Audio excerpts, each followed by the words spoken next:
Hello, my name is Matt Clayton, and I'm the Youth Programs Coordinator for Thrive Mat-Su, and I'm talking today to Krista Maciolek, who is the Program Director for Mat-Su Youth Court.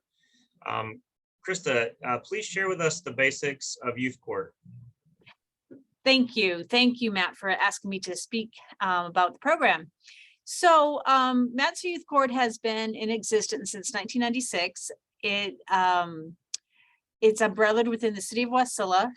We receive a lot of support from a lot of different sources, including Alaska Department of Family and Community Services, which was formerly Department of Health and Social Services, but people may know that it just recently divided into two different departments. We work very closely with the Division of Juvenile Justice, especially the Palmer office. We receive referrals from them for juveniles who have committed low-level community misdemeanors, things like shoplifting, criminal mischief, minor assaults, things like that. We also do marijuana possession cases. But in a nutshell, DJJ will get a referral or a report from law enforcement, and if appropriate, meaning it's a first-time offense and a low-level offense, they will send it on to youth court for resolution. And so we train, I mean, a big part of our program is to educate juveniles and teenagers in the criminal justice system in Alaska. And so we train teenagers to be the adults in the courtroom. So they're the prosecution team, the defense team, and the judge panel. And the kinds of consequences we give our community work service and essays, letters of apology, things like that. So it's a true peer-to-peer program. The objective, in addition to educating juveniles about criminal justice issues, is to save the state money.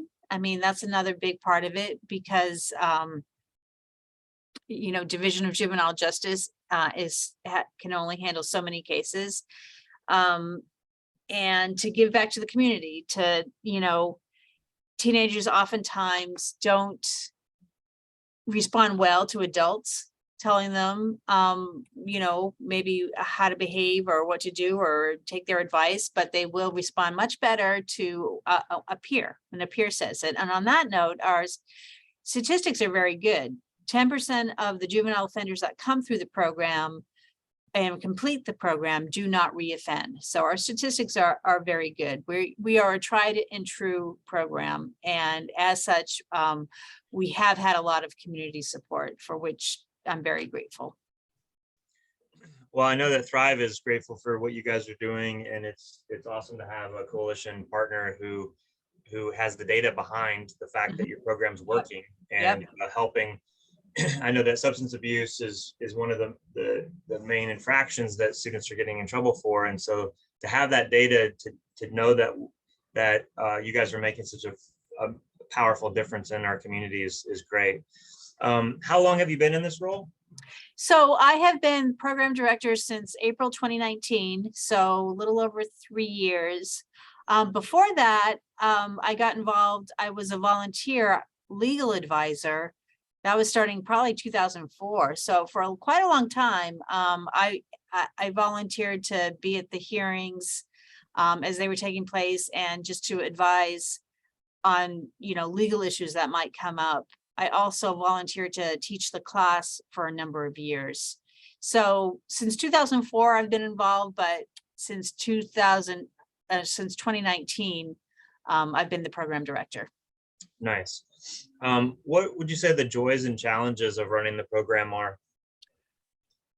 Well, not to give a boring answer, but COVID really kind of threw us for a loop, just like it did everybody else.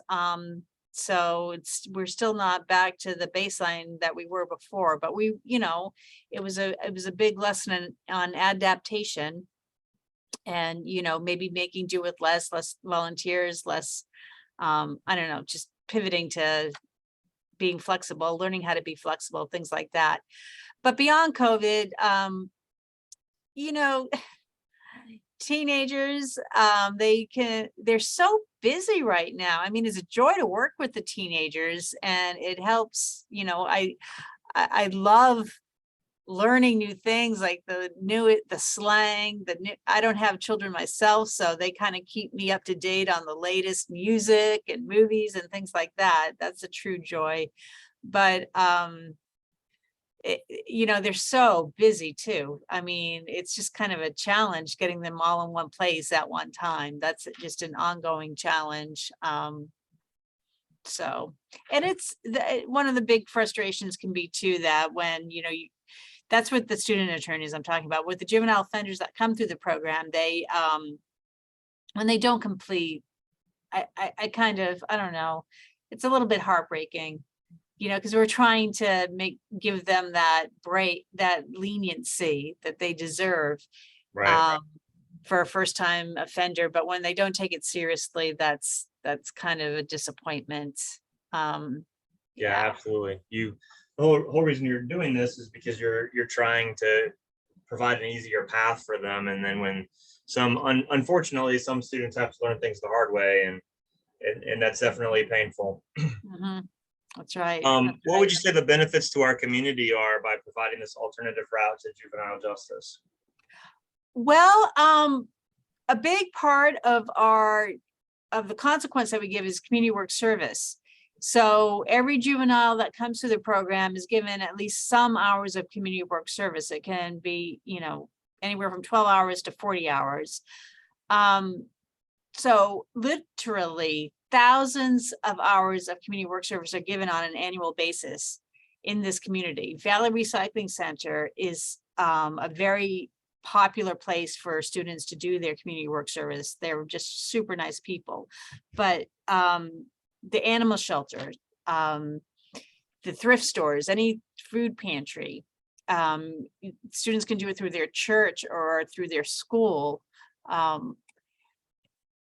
And we had one student do it recently through the Alaska Wild Bird Rehabilitation Center. So literally thousands of hours are given on an annual basis. So that's a huge benefit to the community. And sometimes some of those students will do more than what they're required to do because they have enjoyed it, and they go back and continue to volunteer at these places. The other benefit is it alleviates the Division of Juvenile Justice's caseload a bit. So they're able to focus, the individual juvenile probation officers over at DJJ have, crazy caseloads. And so this gives them a little bit of breathing room so they can focus on more serious cases, and but still an offender who's committed a low-level infraction, there will still be a consequence. So it helps the DJJ that way. And we save the state money. We're actually kind of a cheap date in that sense. It takes a lot less for a juvenile offender to go through our program than it does through the more formal DJJ process. So I would say that there's, it's a money saver, but beyond money saving, it just teaches juvenile offenders, to give back to the community. And concretely, that is done through community work service.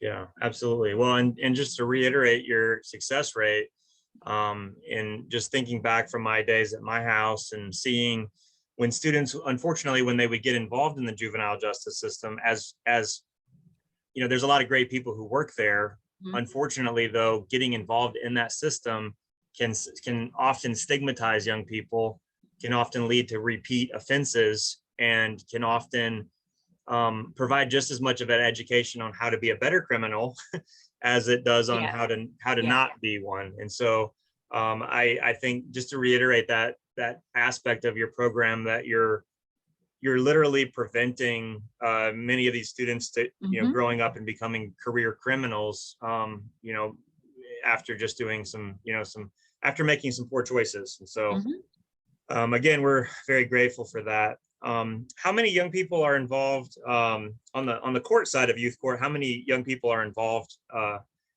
as volunteers and stuff? The current roster, we have 35 student volunteers. We've had more in the past, we've had less than in the past, but I would say 30 to 35 is a pretty average number. And not all, some are more active than others as well. Probably we have a dozen that are super active and super reliable. But yeah, and one thing I forgot to mention about well, you reminded me when you were talking about the career criminal or learning how to be a better criminal. Some of the juvenile offenders that come through the program, we invite them, once they've completed their requirements, we invite them to take the class and to become a student attorney themselves. And a few over the years have done so, and they are excellent advocates, because, you know, we definitely hammer home that just because you have committed an offense, done something that's, you know, antisocial, that doesn't mean that's all you are. Yeah, And you shouldn't be absolutely. stigmatized with that for the rest of your life. Well, and the empathy that they would have because they've sat on Mhm. both sides of the Right. table. So that's Yep. great. Yep. What are the additional benefits for students who get involved in the program?